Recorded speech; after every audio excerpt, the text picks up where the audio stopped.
Acá estamos esperando con todos los compatriotas y espero pues que tengan una calurosa bienvenida acá a mi mayor. Le esperamos acá sus palabras y los periodistas de hacer las preguntas a mi mayor. Buenos días, compatriotas de la región Ica, provincia de Chincha. Soy el mayor Antauro Humala y me encuentro acá por vez primera en términos políticos en esta provincia. A mi derecha está el compatriota José Godoy Tuero, secretario de organización del Comité Ejecutivo Nacional de la Alianza Nacional del Trabajo Antauro. Y a mi izquierda está el compatriota Filomeno, que es secretario provincial de nuestra organización política acá en esta región. Y también está conmigo el compatriota Matos, secretario distrital de Pueblo Nuevo, que acabamos de inaugurar.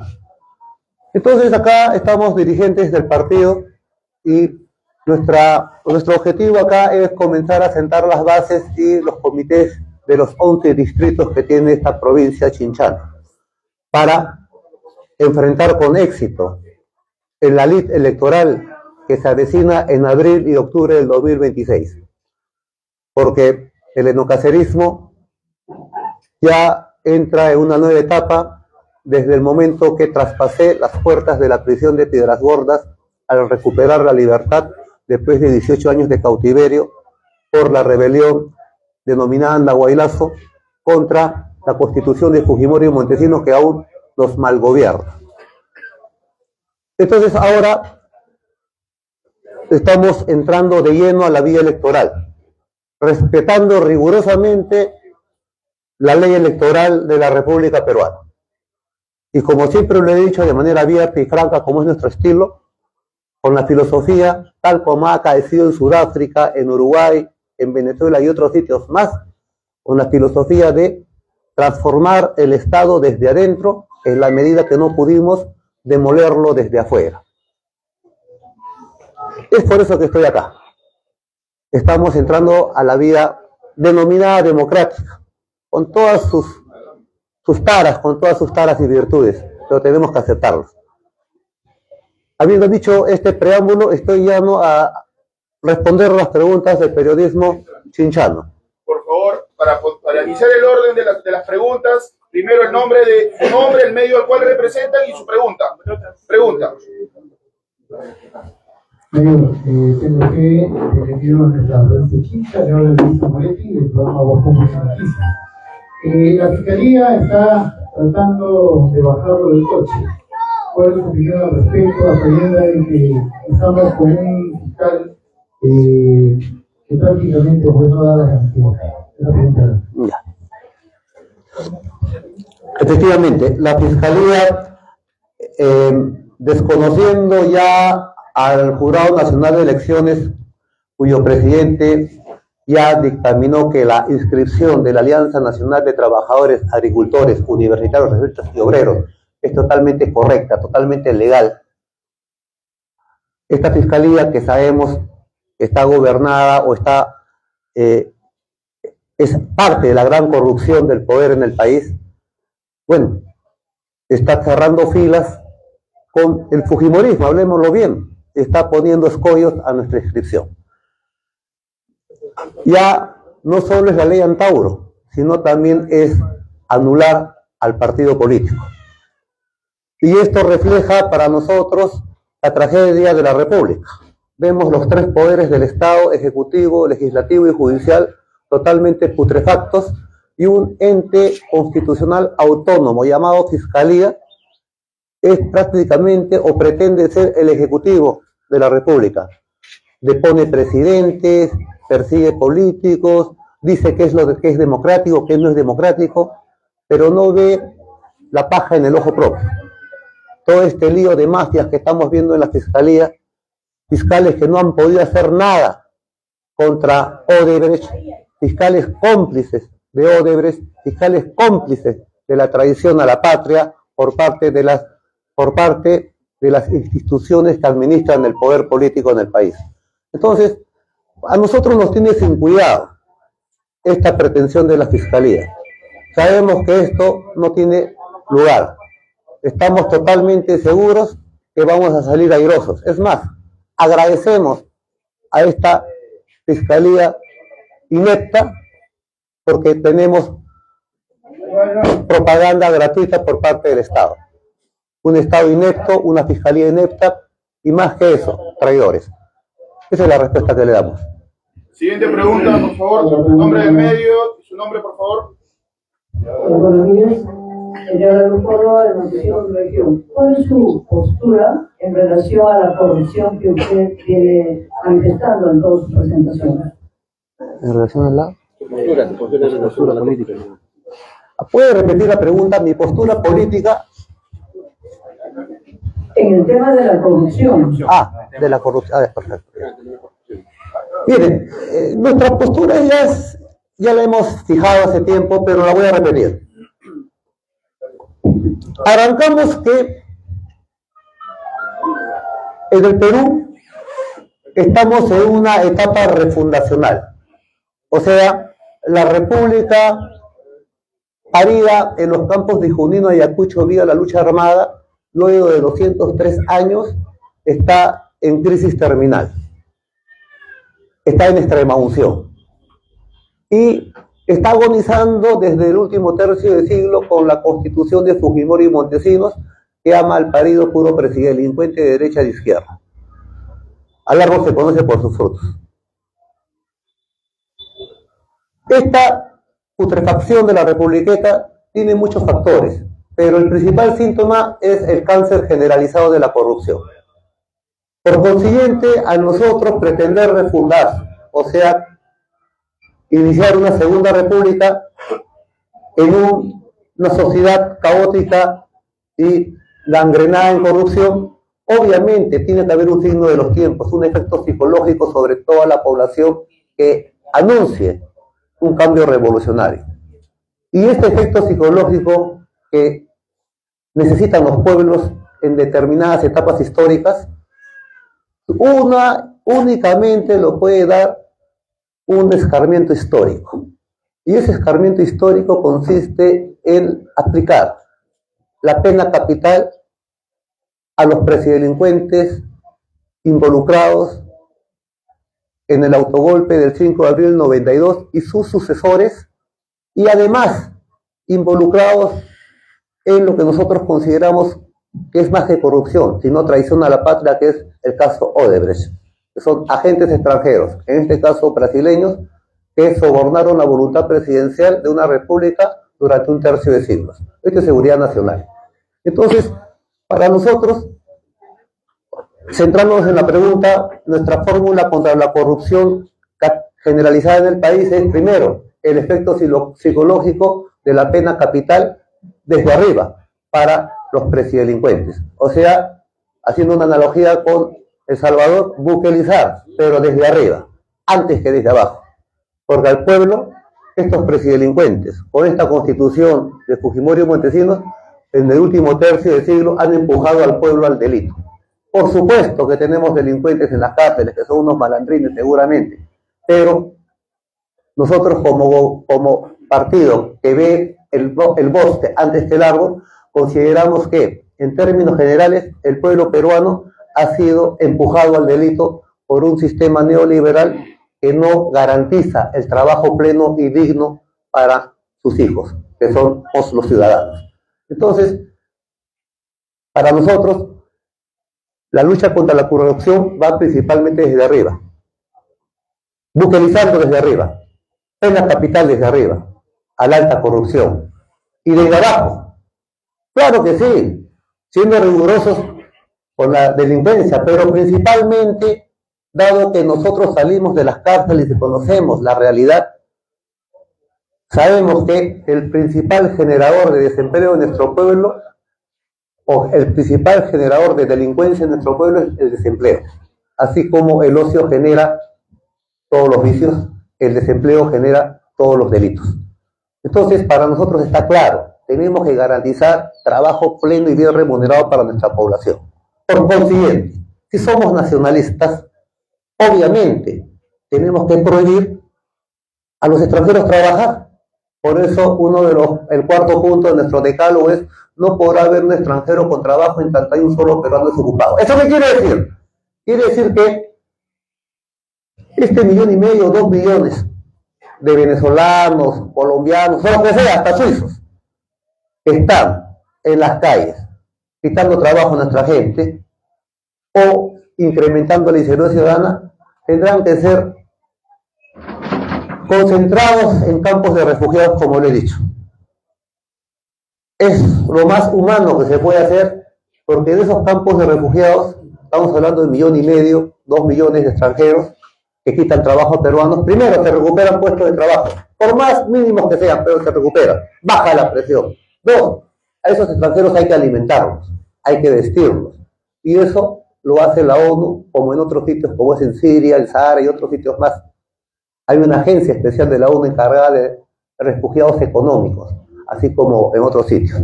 Entonces, esa gente tiene que ser abastecida, habituallada por nuestros comerciantes locales. Es decir, va a impulsar también la economía. Pero más allá que de eso, también nosotros consideramos que tenemos que hacer una redistribución demográfica en la patria. El país no va a poder desarrollar si Lima sigue teniendo 12 o 13 millones de habitantes, si no descentralizamos realmente a la República.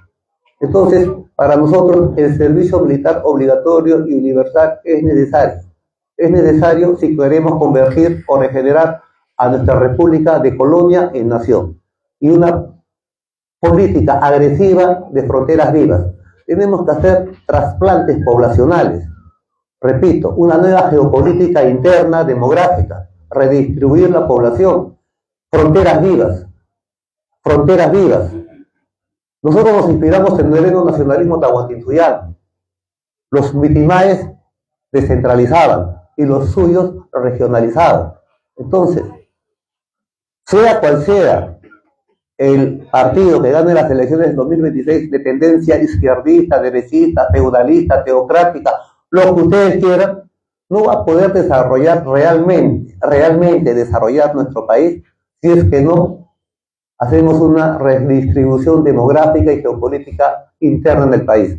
Es decir, y lo estamos estudiando, las inmensas planicies amazónicas, las fronteras amazónicas, Cordillera del Cóndor, Purus, Putumayo, etcétera, están totalmente despobladas, no hay fronteras vivas. Y acá nuestra población, principalmente costeña, hacinada en las urbes, sodomizándose, gomorrizándose, sin proyecto nacional personal. A lo máximo que tiene nuestra juventud, tener un mototaxi, ese es su máximo futuro de vida, su máximo proyecto de vida, futuros desempleados, carencia de trabajo. Y la carencia de trabajo, el desempleo, nosotros lo tomamos como un problema de seguridad nacional, porque es lo que destroza el núcleo familiar, el desempleo. El núcleo familiar, que es la célula del tejido social peruano, está en deterioro, está en crisis, está en un SIDA social, sin defensas ante el virus extranjero del neoliberalismo que nos deja mal pagados o desempleados. Es por eso que acá se hace común el juicio de alimentos, las madres solteras y hogares destrozados. El núcleo social, por medio de seguridad nacional. Entonces, consideramos la lucha por la corrupción va por ahí.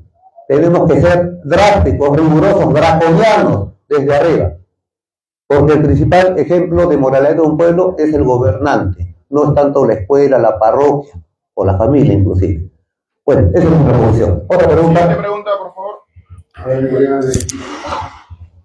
Eric Hurtado, corresponsal de CTV Televisión. Señor Humala, al escuchar su discurso en esta conferencia de prensa, podría yo remontarme al pasado y escuchar un discurso similar a lo del expresidente Hugo Chávez y un continuismo con Nicolás Maduro.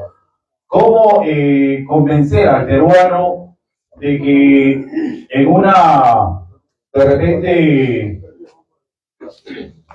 llegar a la presidencia de la República, en su gestión no caeríamos en una recesión económica y volveríamos a caer en una hiperinflación al estilo del gobierno del expresidente Alan García? Su hermano Ollanta Humala fue presidente de la República y tenía una ideología similar a la que usted hoy está profesando. Sin embargo, usted también cuestionó la gestión de Ollanta. La economía no avanzó, se estancó y hubo crisis también en el Perú. ¿Cómo garantizar a los peruanos, señor Antauro, de que no vamos a caer nuevamente en este discurso que podría llevarnos a una recesión económica? Le vuelvo a repetir. Gracias. Bueno, ahorita estamos en crisis. Es más, yo tengo 61 años y desde que tengo uso de razón política, el Perú siempre está en permanente crisis. Ahora, Ollanta llega al poder con el discurso etnocacerista, ¿cierto?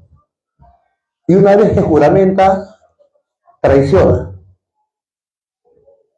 Él juramenta por el espíritu de la Constitución del año 79, durante un minuto. Ese fue el único minuto nacionalista que tuvo. El resto, 4 años, 11 meses, 30 días, 23 horas, 59 minutos fue contranacionalismo puro, traición pura, hoja de ruta vargasiosiana. Entonces, claro, Ollanta gobierna y hay una crisis, claro, porque gobierna con la constitución de Fujimori y Montesinos.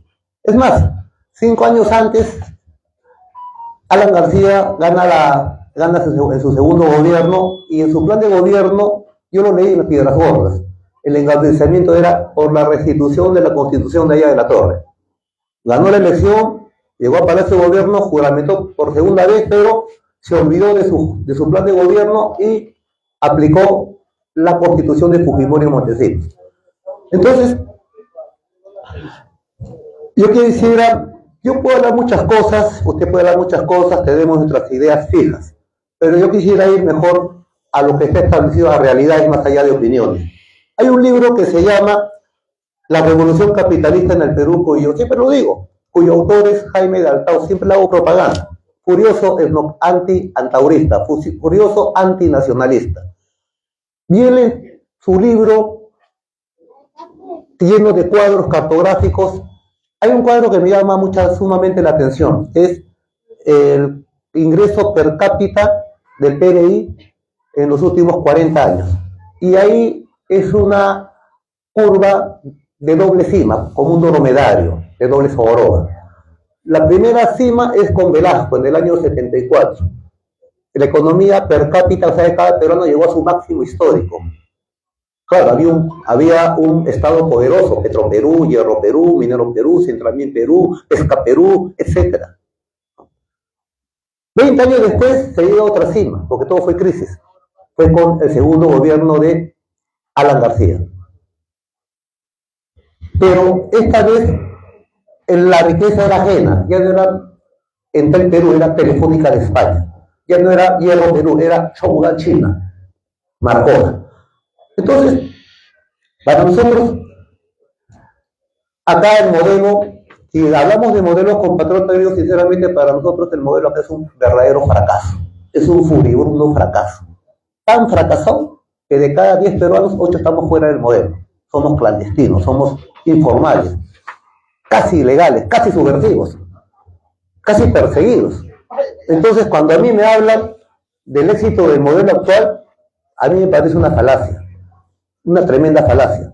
Más bien, el proyecto que tenemos es sentido común, que es lo que hacen las grandes potencias que en el fondo son nacionalistas. ¿Qué es el nacionalismo? El nacionalismo simplemente es anteponer el interés nacional al interés extranjero. Destino a la industria nacional y le pongo aranceles de 1.000 a la importación extranjera, porque tengo que estimular a mis empresarios, tengo que estimular a mis ciudadanos. El nacionalismo considera traición anteponer cualquier interés extranjero ante el interés nacional, principalmente en economía. Principalmente en economía. Es por eso que nosotros nos aferramos a la tesis de que el trabajo crea el capital, y entonces el capital es el que crea el trabajo. Entonces, yo me voy a eso, compatriota. Yo sé que hay mucho que discutir, hay mucho que debatir, ¿no? Posteriormente seguiremos, les prometo que seguiremos hablando de ese tema. Gracias. Siguiente pregunta.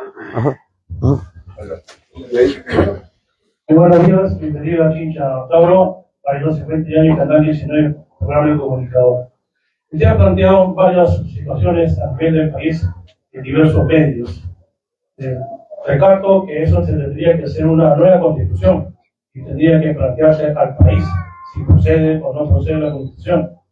Otra de las situaciones que usted acaba de manifestar, de que como una declaración de su señor padre, manifestó que sus hijos estaban preparados para ser presidente. Ya sabemos lo que hizo Goyán. ¿Usted está seguro de cumplir, en todo caso, de empezar a Tauro?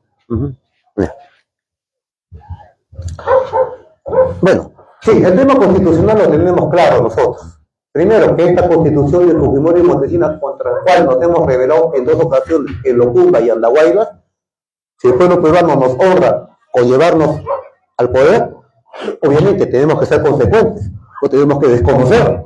Y en el acto aplicamos el artículo 307 de la Constitución de 79, y en ese marco se convoca la Asamblea Constituyente y se rige la refundación republicana. O, ya lo dije, pena capital para los presidenciales. Ese es nuestro programa de saque.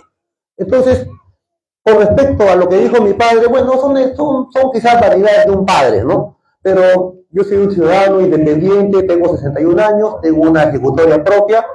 El partido que represento fue víctima de una traición horrorosa, ha logrado superar esa traición, ha vuelto a recuperar su libertad, en tiempo récord inscribe el partido y las mismas encuestología del enemigo nos coloca en las preferencias del pueblo peruano. Entonces, estamos convencidos que este discurso es coherente y por eso, por ser coherente, va a ganar la elección. Porque ya lo ha ganado antes. O sea, lo que yo estoy diciendo, en verdad, hace 20 años lo dijimos, cuando yo dirigía el periódico Ollanta, que yo le puse el nombre. El director era yo y el principal articulista. Y esa campaña se hizo con el discurso enocacerista. Pero existe la palabra traición. Existe la traición, que no la hemos inventado nosotros. En todas las épocas ha existido. Y la traición envileza al traidor no al traicionado. Y el traidor de ahora, hasta nochecita era leal. Pero sucedió. Entonces, llegó al poder y traicionó. Es por eso que está en la lista de presidelincuentes. Y nosotros, obviamente, yo siempre lo digo, nadie sale del cautiverio de 18 años para bromear. Salimos decididos. Hasta donde nos dé el aliento, hasta donde seamos seguidos. Pero lo hacemos. Estamos, digamos, con un partido que tiene un resentimiento enorme de justicia. ¿Y qué es el resentimiento? Es sentir 2 veces, ser hipersensible. Sería anormal, después de 18 años de cautiverio, no ser resentido. Y el pueblo peruano es un pueblo resentido con toda justicia, porque no ser resentido en el país es síntoma de enfermedad mental. Lo normal es ser resentido.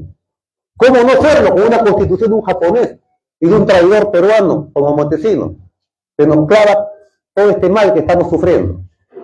Obviamente, es síntoma de dignidad. ¿Alguna otra pregunta? Bien, un saludo a su persona. Precisamente aprovechar la oportunidad en 2 temas muy importantes. El Perú hoy día atraviesa una crisis aún más todavía de los últimos años. ¿Qué hacer con este modelo económico que respalda a la inversión extranjera, pero que sin embargo contrata a nuestros hermanos peruanos y muchos de ellos reciben las miserias que les pueden dar? 2, el modelo de proyecto de trabajo que tiene Antauro estaría variando al llevar a cabo esta alianza nacional. ¿Seguiría con los mismos pensamientos de base o se estaría adhiriendo a alguna consideración diferente? ¿Puedes repetir lo último? Si la misma línea de política que tienen ustedes, particularmente, que ha venido promoviendo con esta alianza nacional, ¿estaría variando en algo? Ya. Bueno, vamos a empezar por lo último. La línea, mire, compatriotas, nosotros hemos querido cambiar nuestro país por medio de las armas, 2 veces. Y siempre el guía de lo que ha motivado que 600 reservistas se reúnen en Andahuaylas para capturar un cuartel, o 5 años que 60 soldados hayan salido de un cuartel, hayan capturado a un general en Locumbe, capturado una mina Toquepala. Para que motivar eso tiene que haber una convicción ideológica. Cualquiera persona no lo hace, hay que estar convencido. Y no solo estar convencido, hay que estar decidido. Convicción y decisión. Sin eso no se puede hacer una rebelión. Y no me fue muy mal en eso, porque en la primera rebelión, que fue en Locumba, terminamos siendo amnistiados por el gobierno de Paniagua. Y Paniagua nos amnistía, le estoy hablando de lo que pasó exactamente hace 24 años, en octubre de hace 24 años, 5 años antes del Andahuaylazo. Ahí, el año 2000 fue el último año que gobernó Alberto Fujimori. ¿Por qué? Porque luego de la marcha de los 4 suyos y luego del video Curi Montesinos, el régimen antinacional presidido por un japonés en colaboración con un peruano traidor había llegado a tal crisis que la OEA intervino, la Organización de Estados Americanos. Y la OEA mandó una mesa de concertación presidida por un guatemalteco de apellido Stein. Y esa mesa de concertación reunió por un lado a Fujimori, al gobierno, y por otro lado a toda la oposición congresal, toda la partidocracia del Congreso de entonces. Y esa mesa de concertación llegó a una conclusión, llegó a una decisión, a un acuerdo, a una concertación, que Fujimori se quedaba un año más gobernando, o sea, desde julio del 2000 hasta julio del 2001. Es decir, toda la partidocracia ya había aceptado, ya se había echado con Fujimori. Pero fueron los xenocaceristas que no aceptamos. Dijimos, no, Fujimori se tiene que ir de todas maneras. Y nos rebelamos en octubre, y Fujimori huye al Japón, al Asia, a su país, en noviembre.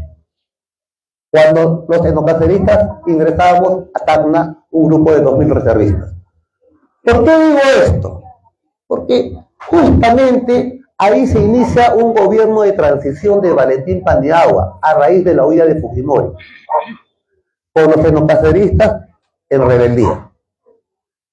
Y Paniagua, que asume el gobierno, se comunica conmigo, con los rebeldes, y nos exhorta de poner las armas, diciéndonos que mientras más rápido lo hagamos, era más fácil para él amnistiarnos o indultarnos.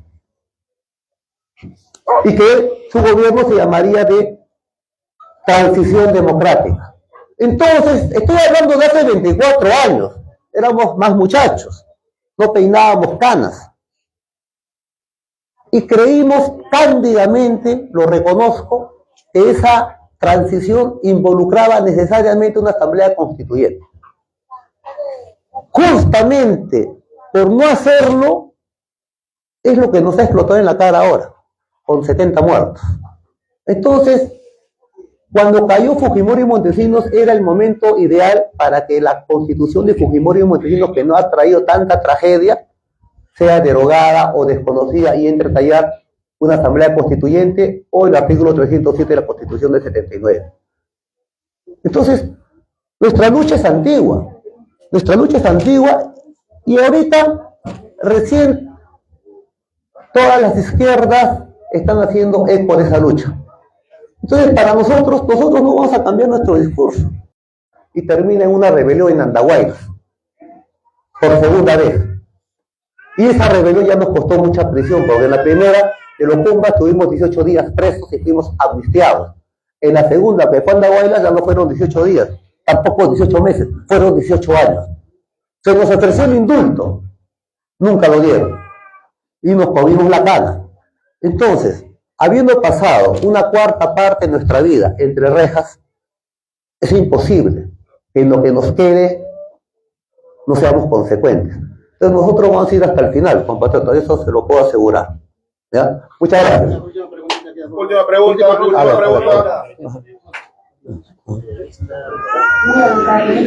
Don Pablo, la pregunta es, ¿el partido cuenta con el estatuto, el diario? ¿Cómo los candidatos van a ser evaluados para que puedan participar? El partido, desde el momento que está inscrito, contamos con todo lo que nos dice la ley. Ahí se contempla estatuto, ideario, muchas cosas. Ahora, mire, compatriota, a nosotros en el Perú existe una ley de partidos.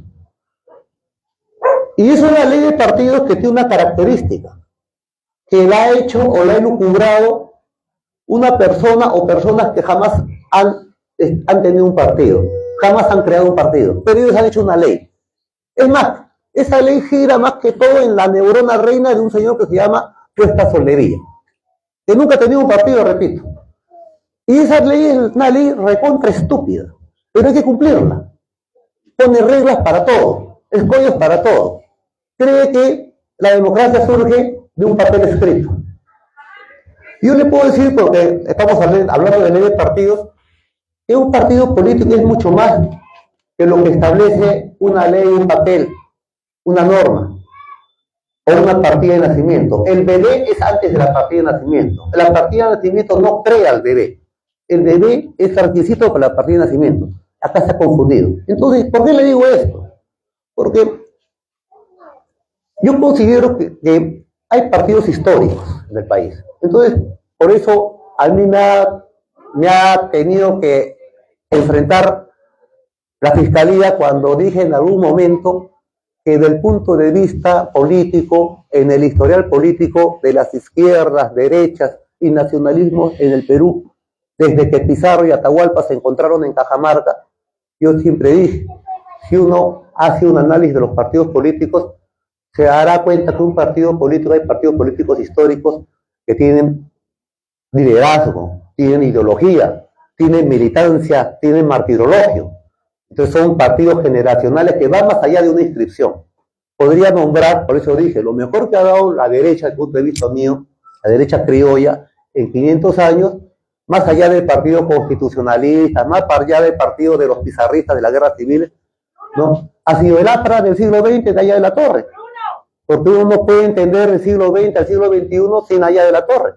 Entonces es un partido que tuvo un apogeo, capturaba cuarteles, se rebelaba, pasaba en prisión. Después vino una generación, otra generación, terminaron prostituidos y extinguidos con Alan García.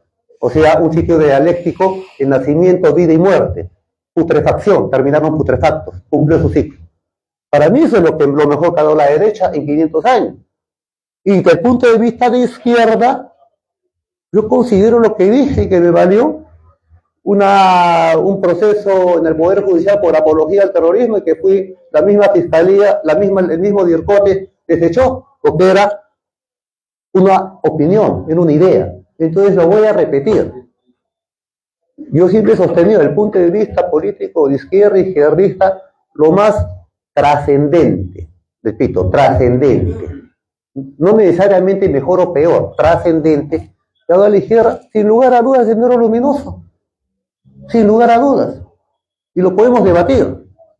Y lo digo con autoridad moral, porque yo he combatido a Sendero Luminoso no con las palabras, sino con las armas. Y tengo una bala de Sendero Luminoso en mi pierna. Y el Partido No Cacerista está constituido por tropa que ha combatido a Sendero exitosamente.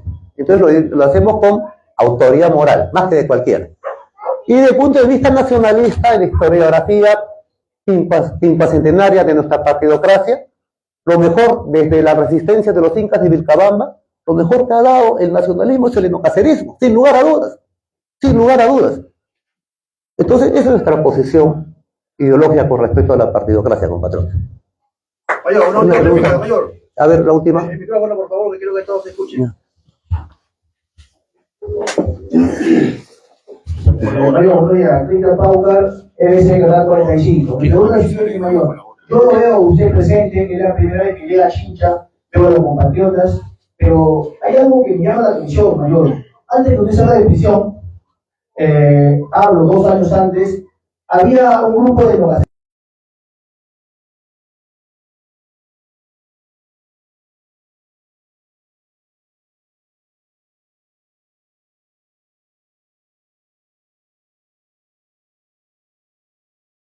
¿Qué hacen hablando del mayor? Cuando Matado salga lo va a votar a todos ustedes. Eso va a ser política.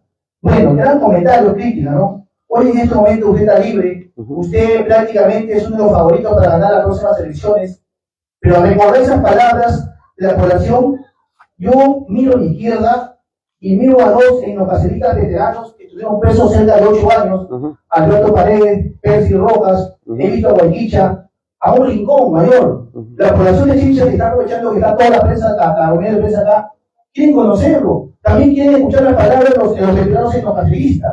Entonces yo le pregunto a usted, mayor, ¿se está cumpliendo esa profecía de la población que decía que cuando usted llegue va a dejar de lado a los que fueron leales a usted en el momento más crítico cuando nadie aparecía? Yo también veo a mi alrededor, he visto muchas camionetas afuera de políticos tradicionales de la provincia de Chincha que ya están publicitando una posible candidatura con usted. Entonces me pregunto, ¿dónde quedó el esfuerzo de Percy Rojas, de Alberto Paredes, que estuvieron 8 años presos, que participaron con usted en el abuelazo? ¿Dónde quedó el trabajo de Guayquicha, que están a un rincón prácticamente que nadie lo conoce? La población también quiere conocer eso, mayor.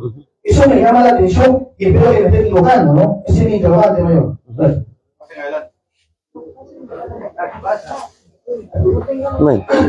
Bueno, en Compatriota, usted no está equivocado. Aparte de Compatriota de Guayquilla, primero que el Compatriota Paredes, Compatriota Guayquilla, ya, muy bien, Compatriota, ya, está Guayquilla, ya. Guayquilla, ¿no te discrimino? No, para nada. ¿Yo me olvido de ti? Para nada. ¿Yo me te discrimino? No, compatriota. ¿Usted me olvido de ti? Nunca estamos juntos, hermano. Ya, muy bien, compatriota. No, lo voy a explicar, te voy a explicar. Lo que sucede, compatriota, es que ahorita estamos en la provincia de Chincha, ¿no? Y hemos estado en el distrito de Pueblo Nuevo. Entonces acá, por ejemplo, está conmigo sentado un compatriota que es titular en Chincha, en la provincia de Chincha, ¿no? Rojitas, Huelquicha no son titulares en esta provincia. Y está acá sentado el compatriota porque él es el titular de Pueblo Nuevo. Y acá está compatriota porque él es el secretario de organización del partido, también es reservista. Y acá está el compatriota que es también fundador, está en los fundadores. Entonces, yo me esfuerzo y le agradezco la observación. Yo le puedo decir que estamos curados contra la ingratitud. Yo estoy hablando con una persona que ha sido traicionado por un hermano, me dejó 18 años entre 4 paredes. Entonces sé lo que es la traición, sé lo que es el dolor, sé lo que es la ingratitud. Y es lo último que podríamos hacer nosotros los enocaceristas. Entonces, y repito, somos 170 presos que tuvimos en el Andahuaylazo, pero los enocaceristas son más de 170. Y también el partido está creciendo. Seguramente a medida que crezca van a haber gente nueva. Obviamente es eso. Pero tenemos que seguir adelante. Porque, repito, yo le digo muchamente a nuestros compatriotas enocaceristas, ganar una elección nacional, no estoy hablando de una elección a nivel distrito, no estoy hablando de una elección a nivel provincia, ni siquiera a nivel región Ica, estoy hablando de una elección nacional. Es mucho más complicado que capturar un cuartel, es mucho más complicado que capturar una mina, que capturar una comisaría. Lo otro que requiere pues un valor especial, una preparación especial, pero la elección es mucho más complicada. Y es el problema que tenemos que afrontar porque el partido lo estamos haciendo desde abajo. Nuestros mismos enocaceristas, mismos reservistas, que estamos sufriendo, sorteando todos estos escollos burocráticos que nos pone la ley de partidos. Sufriendo, surcando, enfrentando todas estas ofensivas que hacen contra el partido para impedir la inscripción como las candidaturas, tanto en el campo externo como interno. Pero, yo repito, este es un partido patriótico, es un partido que se ha forjado en la lucha, se ha forjado en la guerra interna, se ha forjado con veteranos de la guerra del CENEPA, se ha forjado con líderes populares, y el que habla, repito, jamás he dejado de estar y de personificar, yo creo que la opinión generalizada del partido enocacerista. Me esfuerzo en ser recíproco con mi gente, me esfuerzo en ser justo y me esfuerzo en llevarlos al éxito, porque sé que con los compatriotas que empecé la rebelión de Locumba, luego la Andahuayla, que me acompañaron en la prisión, en el cautiverio, me acompañan ahora en libertad construyendo el partido, honestos compatriotas, estamos construyendo un nuevo Estado. Repito, un partido, realmente es un partido político, en sí es un germen de un nuevo Estado. Y este germen del nuevo Estado sale de las prisiones, sale del cautiverio y sale arrebatado con furia de justicia. Eso es lo que le puedo decir. Y la guía que tenemos ideológicamente es el plan Inca del general Juan Velasco Alvarado. Muchas gracias, compatriotas. Seguimos con la fiesta.